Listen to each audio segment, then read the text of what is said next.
If fortunate enough to know some topology, you might have heard that two norms are equivalent if they induce the same metric topology. This idea is bright, clear, elegant, and natural, but most likely you have first come to know norm equivalence like this. Two norms are equivalent if there exists C1 and C2 such that the following inequality holds. And if your teacher or book was kind enough, it might have included a picture similar to this one. This time, the objective is understanding both definitions, why are they equivalent, and how they have come to be. To begin with, a quick recap. Given two topologies tau1 and tau2 defined in X are equivalent if tau1 is finer than tau2 and tau2 is finer than tau1. Tau2 being finer than tau1 means that given any open set O1 in tau1, for every point in it, there exists an open set coming from tau2 that contains the point and is contained in O1.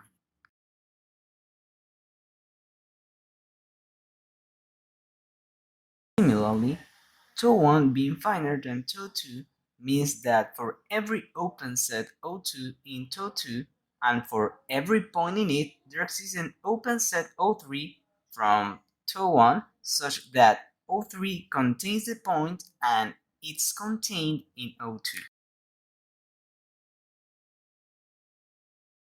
Notice that you can arrange things such that O3 is contained in O2 and O2 is contained in O1.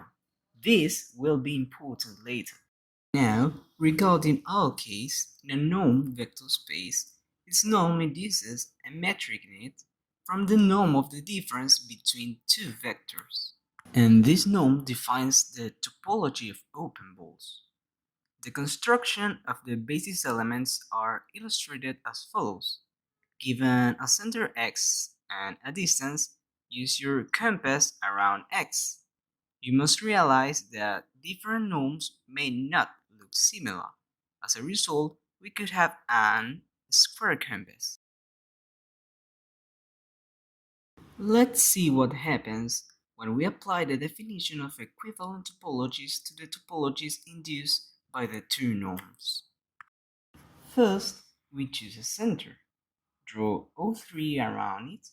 We know that an O2 from tau2 must contain it, which in turn must be contained in some O1 in tau1. By doing this, we obtain the already familiar graphic. So, when two norms are equivalent, we can surround the same things. For the second definition, we have, which means that every ball induced by the second norm must be in between two balls induced by the first norm. That is, we fix a center x node and draw a ball around it using the second norm. Then we do the same using the first norm. The right-hand side of the inequality tells us that we can scale the second ball up by C2 such that the norm of every point on it is greater or equal to the ones in the first ball. While the left-hand side tells us that we can also scale it down by C1 such that the norm of every point in the second ball is less or equal than the ones in the first ball, which means it will be contained in it. Combining these two ideas, we end up with the same picture. And this suggests that the two definitions encapsulate the same concept. I hope this explanation was enlightening, but it still has the same problem that when you are given a statement and are asked to prove it. You already have both statements and the suspicion of them being true, but you lack motivation. In order to motivate this definition, we shall review the foundations of functional analysis.